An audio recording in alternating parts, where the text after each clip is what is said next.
بسم اللہ الرحمن الرحیم۔ السلام علیکم ورحمۃ اللہ وبرکاتہ۔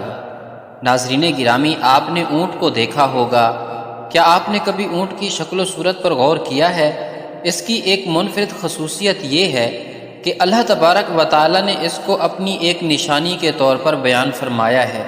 اس لیے سورہ غاشیہ میں اللہ تبارک و تعالی کا ارشاد مبارک ہے، افلا ينظرون الى الابل كيف خلقت والى السماء كيف رفعت۔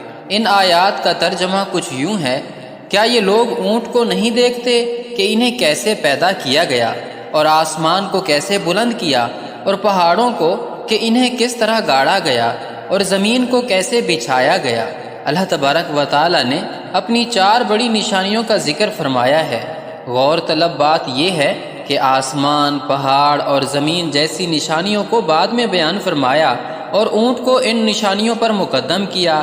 بظاہر آسمان، پہاڑوں اور زمین کے ساتھ اونٹ کا ذکر، اور وہ بھی اس اہمیت کے ساتھ، اس سے پہلے افلا ینظرون کہہ کر اس میں غور و فکر کی دعوت دی ہے۔ گویا اس بات پر توجہ کرنے کا حکم ہے کہ اونٹ کا ذکر ہم نے یہاں بے وجہ نہیں کیا۔ جب اس پر غور کرو گے، انسانوں کے لیے اس جانور میں کیا فائدے ہیں جو دوسرے جانوروں میں نہیں ہیں۔ اونٹ کے کوہان میں ایک منفرد چیز ہے جو دوسرے جانور مثلا گائے، بھینس وغیرہ میں کوہان جسم کے اگلے حصے میں ہوتی ہے، جبکہ اس کی کوہان پیٹھ کے وسط میں ہوتی ہے۔ اس کے تخلیقی اور سائنسی فوائد بے شمار ہیں۔ اونٹوں کی بہت سی قسمیں ہیں، مثلا بعض اونٹ 2 کوہان والے ہوتے ہیں، جو اونٹ کو صحرائی علاقے میں دوسرے جانوروں کے مقابلے میں زیادہ فعال اور زندہ رکھنے میں معاون ثابت ہوتے ہیں۔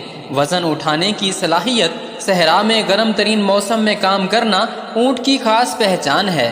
اس کے بوجھ اٹھانے کی صلاحیت نہ صرف گھوڑے بلکہ ہاتھی سے بھی زیادہ ہے۔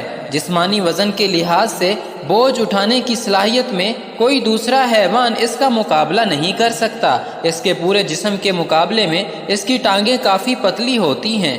تمام کھوردار جانوروں کی انگلیوں پر کھروں کا خول چڑھا ہوتا ہے اور ان کی انگلیاں نظر نہیں آتی۔ یہ انگلیوں کی حفاظت کے لیے ہوتے ہیں اور یہ جانور اپنے کھروں کے بل پر چلتے ہیں۔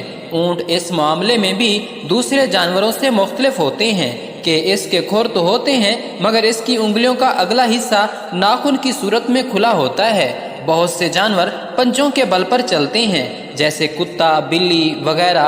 اونٹ نہ انگلیوں کے بل چلتا ہے نہ پنجوں کے بل، اس لیے اس کی چال دوسرے جانوروں سے مختلف ہے۔ اونٹ کی چال دوسرے چوپائے، گائے، بکری، بھینس وغیرہ چلتے ہیں تو جب ان کی اگلی دائیں ٹانگیں اٹھتی ہیں تو اس وقت پچھلی بائیں ٹانگیں بھی اٹھتی ہیں۔ اس طرح ان کا توازن اگلی بائیں اور پچھلی دائیں ٹانگوں کی مدد سے قائم رہتا ہے۔ اونٹ اس معاملے میں بھی منفرد ہے۔ اس کی اگلی اور پچھلی ٹانگیں بیک وقت ایک ہی طرف کی اٹھتی ہیں۔ اس کے علاوہ گائے، بھینس وغیرہ جسم کے پچھلی جانب ٹانگیں زیادہ طاقت سے چلا سکتے ہیں، آگے کی طرف بھی جانور اتنی طاقت سے ٹانگیں نہیں چلا سکتے۔ اونٹ کی منفرد خصوصیت یہ ہے کہ وہ آگے پیچھے یکساں طاقت کے ساتھ حرکت دے سکتا ہے، اسی لیے اس کی ٹانگیں جسم کے عین نیچے کی جانب مڑ سکتی ہیں۔ جب وہ بیٹھتا ہے تو اس کا جسم زمین پر تھوڑا اٹھا ہوا رہتا ہے اور سیدھا ہوتا ہے، جبکہ گائے، بھینس، گدھا وغیرہ کروٹ پر بیٹھتے ہیں، سیدھے نہیں بیٹھ سکتے۔ اس کے علاوہ جسے اونٹ کا گھٹنا سمجھتے ہیں وہ اونٹ کا ٹخنا ہے۔ اس ٹخنے کا فاصلہ پیروں سے کچھ زیادہ ہوتا ہے۔ اس کا گھٹنا اس کے پیٹ کے قریب ہوتا ہے۔ سانپ کا گوشت اونٹ کی پسندیدہ غذا ہے اور اسے سانپ کا گوشت بے حد اشتیاق دیتا ہے تو وہ اسے کھانا شروع کر دیتا ہے، اور عجیب بات یہ ہے کہ وہ کھانے کی ابتدا اس کی دم سے کرتا ہے، پھر آہستہ آہستہ اسے پورا کھا جاتا ہے۔ سانپ کا گوشت سخت گرم ہوتا ہے، جب اونٹ اسے کھا لیتا ہے تو اسے سخت پیاس محسوس ہوتی ہے اور وہ پیاس بجھانے کے لیے پانی کے تالاب پر جاتا ہے۔ اللہ تبارک و تعالی نے تکوینی شکل میں اسے الہام کر رکھا ہے کہ اگر اس نے اس وقت پانی پیا تو سانپ کا زہر اس کے پورے بدن میں پھیل جائے گا، لہٰذا وہ شدید پیاسا ہونے کے باوجود تالاب پر پہنچ کر بھی کچھ دیر کے لیے پانی نہیں پیتا، پھر وہ زور زور سے بلبلانے لگ پڑتا ہے۔ ایسے لگتا ہے جیسے وہ کسی سخت مشکل میں مبتلا ہے اور کسی کو اپنی مدد کے لیے پکار رہا ہے۔ اس وقت اس کی آنکھوں سے آنسو بہنے لگ پڑتے ہیں۔ اللہ تبارک و تعالی نے اس کے پیوٹوں کے نیچے 2 چھوٹے چھوٹے گڑھے بنائے ہوئے ہیں۔ اس کے آنسو آنکھوں سے نکل کر ان گڑھوں میں جمع ہوتے ہیں اور یوں سانپ کا سارا زہر آنسو بن کر آنکھوں سے باہر آ جاتا ہے۔ عقل مند ساربان اس گڑھے میں جمع شدہ پانی کو کسی صاف شیشی میں بھر لیتے ہیں۔ وہ زہریلا پانی سانپ اور بچھو کے کٹے کا تریاک کا کام کرتا ہے۔ دنیا کی سب سے مہربان ہستی رسول خدا صلی اللہ علیہ وآلہ وسلم انسانوں کے ساتھ ساتھ جانوروں کی دل جوئی بھی فرماتے اور انہیں انسانوں کے شر سے محفوظ رکھتے تھے۔ یہ ایمان افروز معجزہ بھی ایک ایسے بوڑھے اونٹ سے منسوب ہے جو اپنے مالک کی شرپسندی سے عاجز آ کر اللہ تبارک و تعالیٰ کے رسول صلی اللہ علیہ وآلہ وسلم کی پناہ میں آ گیا تو سرکار دو عالم صلی اللہ علیہ وآلہ وسلم نے اس کی جان بچائی، جس پر اونٹ نے اللہ کے نبی صلی اللہ علیہ وآلہ وسلم کے لیے 4 دعائیں فرمائی، لیکن ان میں سے ایک دعا ایسی تھی جس پر رسول اللہ صلی اللہ علیہ وآلہ وسلم آپ دیدہ ہو گئے تو صحابہ کرام رضوان اللہ تعالی علیہم اجمعین تڑپ اٹھے تھے کہ ایسا کیا ماجرا ہو گیا کہ اللہ کے رسول صلی اللہ علیہ وآلہ وسلم کی چشم مبارک سے آنسو بہ نکلے ہیں۔ کشف الاسرار میں اس حدیث مبارک کو بیان کیا گیا ہے جس میں اس واقعے کی تفصیل بیان کی گئی ہے۔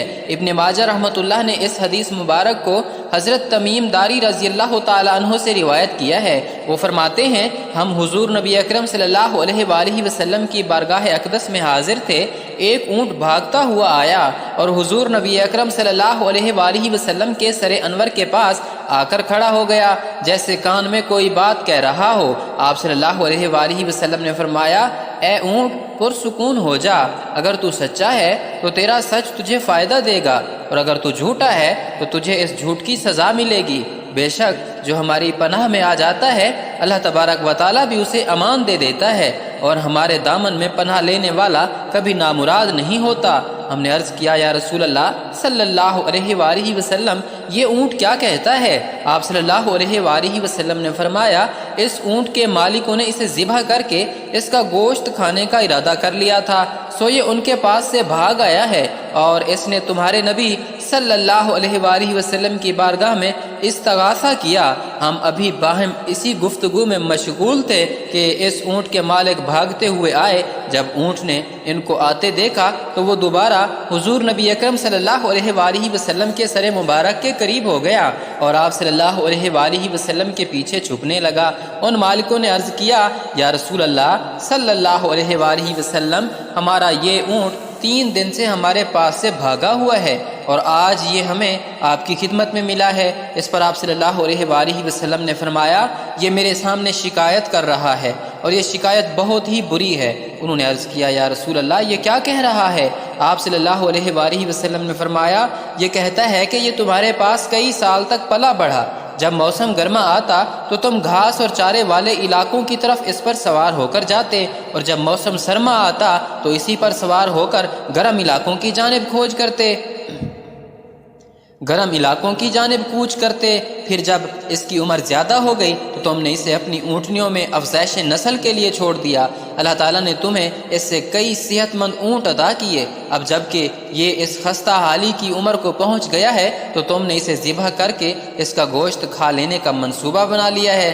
انہوں نے عرض کیا خدا کی قسم یا رسول اللہ یہ بات منوعاً اسی طرح ہے جیسے آپ نے بیان فرمائی۔ اس پر حضور نبی اکرم صلی اللہ علیہ وآلہ وسلم نے فرمایا، ایک اچھے خدمت گزار کی اس کے مالکوں کی طرف سے کیا یہی جزا ہوتی ہے؟ وہ عرض گزار ہوئے یا رسول اللہ صلی اللہ علیہ وآلہ وسلم اب ہم نہ اسے بیچیں گے اور نہ ہی اسے ذبح کریں گے۔ اس کے بعد آپ صلی اللہ علیہ وآلہ وسلم نے اس اونٹ کو ان سے 100 درہم میں خرید لیا اور پھر فرمایا، اے اونٹ تو اللہ تعالی کی رضا کی خاطر آزاد ہے۔